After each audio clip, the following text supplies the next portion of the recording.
2 days to go. The Catholic vote has typically been a great predictor for the general election, and if that's the case, Hillary Clinton may be in trouble with Catholics. So what does this mean for Tuesday, and what are Catholics looking for? Let's ask our Fox News religion contributor, Father Jonathan Morris. Good morning. Good morning. So there have been a couple of polls out there that earlier in the week, I think Donald Trump was ahead of Hillary Clinton 15, close to 20 points at some point during one of the tracking polls.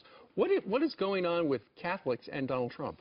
I don't know, quite honestly. If you look at the last two elections, the Catholics voted Democrat, right? In this recent poll that you made reference to, Catholics were voting Donald Trump by a big margin.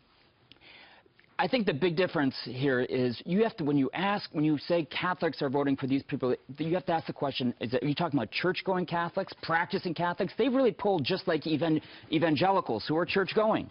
But when you just say Catholics, people who identify themselves as Catholics, basically they vote just as the general electorate. The vote counts the same, whether you go to church every Sunday or not. It does, Brian. That's a good point. That's but good. You know, let's see, this could be a turnoff, though. When John Podesta's emails revealed this about an agenda behind the scenes, and by the way, this has not been walked back, he said this: there needs to be a Catholic spring in which Catholics themselves demand the end of middle-age dictatorship and the beginning of a little democracy and respect for gender equality in the Catholic Church. That might be a little bit of a turnoff. Tell me that doesn't get you a little ticked off. You know, it does.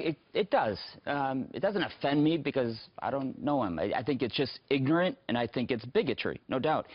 I got a call last night. Catholics are in the dark ages. Yes, he is. I got a call last night from a friend of mine who's got 5 kids, practicing Catholic, has always voted pro-life, and would say, I would never vote for anybody who is pro-abortion. He called and he says, I don't know who to vote for. And I think this is very typical. Why does he say that? He says, I can't vote for Hillary Clinton because of her stance on this issue. Late-term abortion. But there's got to be some threshold in which you say that the other candidate has to at least meet a decency. And he goes, I don't know if I can do that for my... That's where a lot of people are at. Right, right. What do the Catholics want in their candidate? I think church-going Catholics, just like church-going evangelicals, want, first of all, religious freedom. They want political freedom. They want a limited government. They want to be able to determine themselves the type of world that their children are going to be living in. All right.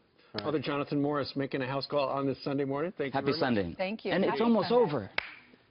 2 more days. 2 more days. Right.